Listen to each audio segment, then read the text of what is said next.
அனைவருக்கும் வணக்கம். தொடர்ந்து ஆதரவளித்து வரும் அனைத்து அன்பு உள்ளங்களுக்கும் மிக்க நன்றி. எடப்பாடி பழனிசாமியுடைய தலைமையை ஏற்று வந்தால் மட்டும்தான் அதிமுக ஒருங்கிணையும் அப்படின்னு சொல்லிட்டு ஒரே கருத்துல 3 பேர் பேசியிருக்கிறாங்க. அவங்கள பத்தி தான் நம்ம இன்னைக்கு பார்க்க போறோம். அவங்களுடைய பேச்சுகள் எல்லாமே பார்த்தீங்கன்னா, எடப்பாடி பழனிசாமி தான் மிகப்பெரிய ஆளுமைங்கிற மாதிரியும், மற்றவங்க எல்லாமே ஆளுமை இல்லை அப்படிங்கிறத அவங்க உறுதி செய்யறதா மக்களை ஏமாத்துறாங்க. அது மட்டும் இங்க நடக்குது. இதுல முக்கியமான ஆளுன்னு சொல்லி பார்த்தீங்கன்னா, எம்ஜிஆர் காலத்துல இருந்து, நான் எம்ஜிஆர் கட்சி தொடங்கின காலத்துல இருந்து நான் எம்ஜிஆரோட நெருங்கி பழகினேன் அப்படின்னு சொல்றாரு கே.சி. பழனிசாமி. ஆனா அவர் இந்த மாதிரியான கருத்துக்களை வெளியிடுவாரா அப்படிங்கிறது கேள்விக்குறியாதான் இருக்குது. ஓபிஎஸ் பிஜேபியை விட்டு வெளியில வரணும் அப்படின்னா கூட்டணியில் இருக்கும்போது யாரும் வெளியில வரமாட்டாங்க. எடப்பாடி பழனிசாமி 2019 கூட்டணியில் தான் இருந்தாரு. அவர் என்ன வெளியே வந்தாரு? எதுக்காக வெளியில வந்தாரு? அவருக்கான தேவைகள் முடிஞ்சு போச்சு, அதனால வெளியில வந்தார். எடப்பாடி பழனிசாமியுடைய தலைமை, இப்போது இருக்கிற தலைமையை நீங்க ஏத்துக்கிட்டு ஓபிஎஸ் வந்தா நல்லா இருக்கும் அப்படின்னு சொல்லி அவர் ஒரு பக்கம் பேசுறாரு. சேலம் மணிகண்டன் ஒருத்தன், அந்த அவர் என்ன சொல்றாரு அப்படின்னா, துரோகம் தாங்க எங்களுக்கு ரொம்ப முக்கியம். அரசியல்ல துரோகம் பண்ணவனும் சூழ்ச்சி பண்ணவனும் தான் முதலிடத்துக்கு வர முடியும் அப்படிங்கிறத அவர் நிறைய இடங்கள்ல விவாத நிகழ்ச்சிகள்ல பேசும்போது நம்ம பார்க்க முடிகிறது. அவரு என்ன சொல்றாரு அப்படின்னா, நாங்க துரோகம் செஞ்சுதான் நாங்க முதலமைச்சர் பதவியை அடைஞ்சோம் அப்படிங்கிறத தெளிவா சொல்லிட்டார். இபிஎஸ் தான் நான் பொதுச் செயலாளர், அவருக்கு அவர் தலைமை ஏற்று வந்தா மட்டும்தான் இவர் ஓபிஎஸ் நாங்க ஏத்துக்குருவோம் அப்படின்னு சொல்லி சொல்றாரு. ஆனா சேலம் மணிகண்டனுக்கு அந்த கட்சியில என்ன பொறுப்புன்னு தெரியாது, அடிப்படை உறுப்பினரா அப்படின்னு கூட தெரியாது. எடப்பாடி பழனிசாமி ஏவல் நாய் மாதிரி தான் அவர் செயல்படுறாரு. அது என்னடா இப்படி பேசுறீங்க அப்படின்னு சொல்லி சொல்லலாம். ஒரு தரக்குறைவான வார்த்தைகளை, ஒரு அவமரியான வார்த்தைகளை பேசுறவங்களுக்கு நாம கொடுக்குற பதிலடி இதாத்தான் இருக்கும். சேலம் மணிகண்டன் என்ன சொல்றாரு, ஓபிஎஸ்ட என்ன தலைமை பண்பு இருக்கு அப்படின்னு சொல்லி கேட்கிறாரு. 3 முறை முதலமைச்சர் பதவி வந்ததையும் தக்க வைத்து கொள்ள முடியாம அவர் திருப்பி கொடுத்தவர் தானே, அவருக்கு என்ன தலைமை பண்பு இருக்கு அப்படின்னு சொல்லிட்டு ஓப்பனாவே பேசுறாரு. அப்புறம் அவர் என்ன அர்த்தத்துல அவர் சொல்ல வர்றாரு அப்படின்னா, ஓபிஎஸ்க்கு சூழ்ச்சி செய்ய தெரியாது, துரோகம் பண்ண தெரியாது, அப்படி இருக்கிறவங்க அரசியலுக்கு லாயக்கு இல்லை அப்படிங்கிறத ஓப்பனா சொல்றாரு. எங்கள்கிட்ட ஒரு முறை முதலமைச்சர் பதவியை கொடுத்தாலும் எந்தெந்த வகையெல்லாம் நாங்கள் சூழ்ச்சி பண்ண முடியுமோ, துரோகம் பண்ண முடியுமோ, ஏற்றி விட்ட ஏணியை படார்னு எட்டி உதைக்க முடியுமோ, அதெல்லாம் நாங்கள் எட்டி உதைச்சு நாங்கள் இந்த நிலைமைக்கு வந்திருக்கோம்னா இதுதான் ஆளுமை அப்படிங்கிறார். சேலம் மணிகண்டன் சொல்ல வர்றதுல நமக்கு என்ன தெரியுது அப்படின்னா, துரோகமும் சூழ்ச்சியும் நிறைந்தவன் தான் எடப்பாடி பழனிசாமி தான் ஆளுமை. நம்பிக்கையும் விசுவாசமும் தொண்டர்களுக்காக ஒரு குரல் கொடுக்கிற ஓபிஎஸ் என்னைக்குமே ஆளுமை கிடையாது அப்படிங்கிறத அவர் தெளிவுபடுத்துறாரு.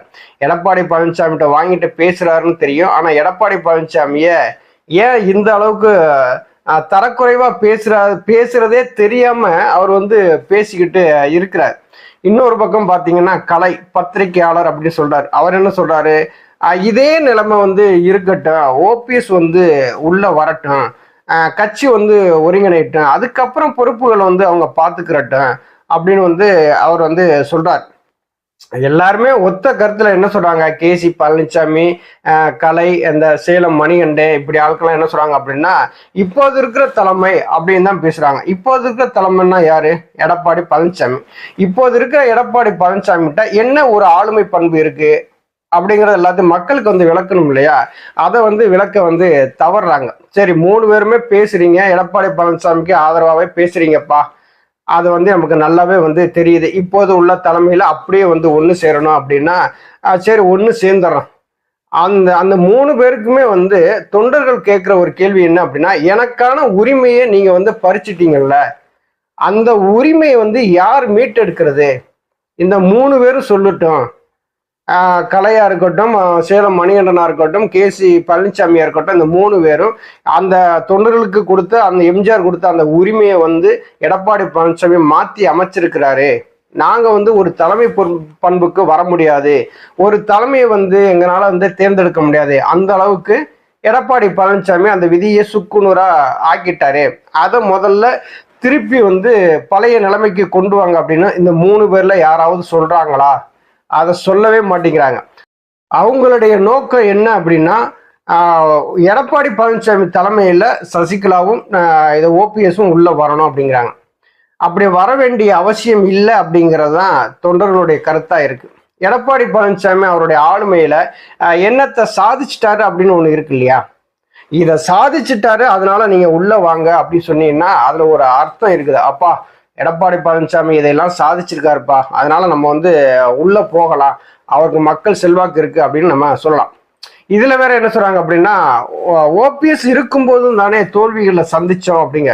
ஓபிஎஸ் இருக்கும்போது தோல்வியில சந்திச்சிங்க, அதை நான் மாற்று கருத்தே கிடையாது. ஆனா அவர் இருக்கும்போது ஒரு குறிப்பிட்ட தோல்விகளை தான் நம்ம சந்திச்சோம். எப்படி சந்திச்சோம்னா, ஆட்சியை இழந்தாலும் 60க்கும் மேற்பட்ட எம்எல்ஏக்களை வந்து நம்ம கொண்டு வந்தோம். தமிழ்நாட்டில் ஒரு எதிர்கட்சி தலைவரா எடப்பாடி பழனிசாமியை உருவாக்கி வச்சாரு ஐயா ஓபிஎஸ். இன்னைக்கு 2019 பாராளுமன்ற தேர்தலில் பார்த்தீங்கன்னா, எல்லா நாடாளுமன்ற தொகுதியிலும் தோத்தாலும் ஒரு இடத்துலயாவது ஜெயிக்க வைக்கணும்னு சொல்லிட்டு போராடினாரு. தேனியில அதிமுக வந்து வெற்றி பெற்றது. இப்ப எடப்பாடி பழனிசாமி முகத்தை முன்னிறுத்தி தானே எல்லாருமே வந்து தேர்தல் பிரச்சாரம் பண்ணாங்க. எடப்பாடி பழனிசாமி தான் முதலமைச்சர்னே வந்து தேர்தல் பிரச்சாரம் பண்ணாங்க. அவருக்கான ஒரு செல்வாக்கு இருக்கணும்ல. ஒரு 4.5 ஆண்டு காலம் முதலமைச்சராக இருந்திருக்காரு, அவருக்குன்னு ஒரு செல்வாக்கு இருக்கு அப்படின்னு சொல்லி மக்கள் மத்தியில அவருடைய செல்வாக்கு எங்க உயர்ந்திருக்கு? இல்ல. அப்ப எடப்பாடி பழனிசாமி என்ன நினைக்காரு அப்படின்னா, கூட இருக்கிறவங்களை பூராத்தையும் நம்ம தள்ளி விட்டுட்டு தன்னை ஒரு ஆளுமையா நிலைநிறுத்திக்கிறணும் அப்படிங்கிறதுல எடப்பாடி பழனிசாமி அதுல செயல்பட்டு இருக்காரு. அதை வந்து கரெக்டா வச்சுக்கிட்டாரு. இந்த கேசி பழனிசாமியா இருக்கட்டும், கலையா இருக்கட்டும், இந்த சேலம் மணிகண்டனா இருக்கட்டும், இந்த 3 பேரும் வந்து எடப்பாடி பழனிசாமிக்கு ரொம்ப ஆதரவா பேசிட்டு இருக்காங்க. பேசிட்டு அதை பத்தி நம்ம வந்து ஒன்றும் சொல்ல போறதில்ல. இப்போ அம்மா இறந்த பின்னாடி இரட்டை தலைமையை வந்து உருவாக்குறாங்க. ஒரு ஓட்டுல இரட்டை தலைமையை உருவாக்குறாங்க. அப்ப தொண்டர்களால் தேர்ந்தெடுக்கப்பட்ட ஒருங்கிணைப்பாளர், இணை ஒருங்கிணைப்பாளர் 2 பேருமே வந்து இருக்கிறாங்க. அதை தேர்ந்தெடுச்சாச்சு. அப்ப தேர்ந்தெடுத்துட்டா என்ன ஆகும்? 5 வருஷத்துக்கு அவங்களுடைய அந்த பொறுப்புகளானது, அந்த பதவிகளானது இருக்கும். அப்ப இதை பொதுக்குழுவிலையோ செயற்குழுவிலையோ வச்சு இதை வந்து விவாதிக்கவே முடியாது. தொண்டர்களால் தேர்ந்தெடுக்கப்பட்ட ஒரு தலைமையை வந்து செயற்குழு பொதுக்குழுவில் வந்து பாராட்டணுமே தவிர அவர்களை வந்து விவாதிச்சு இவங்க வேணான்னு சொல்றதுக்கு எந்த விதமான அதிகாரமும் கட்சியில கிடையாது. ஏன் இது கேசி பழனிசாமிக்கு தெரியாதா? இது வந்து கலைக்கு தெரியாதா? இது சேலம் மணிகண்டனுக்கு தெரியாதா? இந்த 3 பேருமே வந்து இபிஎஸ் தலைமை ஏற்று ஓபிஎஸ் வரணும் அப்படின்னா, இபிஎஸ் ஏதாவது ஒரு ஆளுமை பண்பு இருக்குன்னு 3 பேர்ல யாராவது ஒருத்தர் சொன்னாங்கன்னா வரலாம், அதை பத்தி யோசிக்கலாம், அதை வந்து இது பண்ணலாம். மக்கள் நிராகரிக்கப்பட்ட ஒரு தலைவன் எடப்பாடி பழனிசாமி, மக்கள் அங்கீகரிக்கப்பட்ட ஒரு தலைவன் ஐயா ஓபிஎஸ். 40 தொகுதிகளிலையும் தோல்வியுற்றவர் தான் எடப்பாடி பழனிசாமி. ஒரே ஒரு இடத்துல ராமநாதபுரம் பாராளுமன்ற தொகுதியில் நின்று ஒரு சுயேட்சை சின்னத்துல நின்று இரட்டை இலை சின்னத்தினுடைய டெபாசிட்டை வாங்கினவர் தான் ஐயா ஓபிஎஸ். அங்கே இரட்டை இலைன்னு சொல்லி ஜெயபெருமாளை நிப்பாட்டி ஆர்பி உதயகுமார்லாம் பொறுப்பாளரை போட்டு வேலை செஞ்சமே.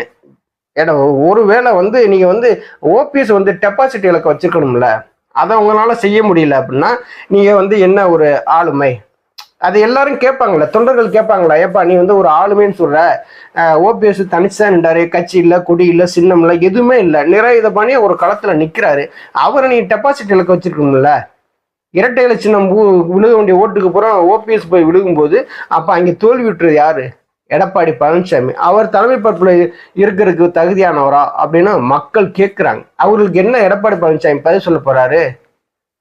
ஆனா கேசி பழனிசாமியா இருக்கட்டும், கலையா இருக்கட்டும், சேலம் மணிகண்டனா இருக்கட்டும், அவங்கள்ட்ட தொண்டர்களா என்ன ஒரு கேள்வியை வைக்கிறாங்க அப்படின்னா, எங்களுக்கு கொடுக்கப்பட்ட அந்த உரிமையை, தொண்டர்களுக்கு எம்ஜிஆர் கொடுக்கப்பட்ட உரிமையை வந்து மீட்டு கொடுக்க சொல்லுங்க.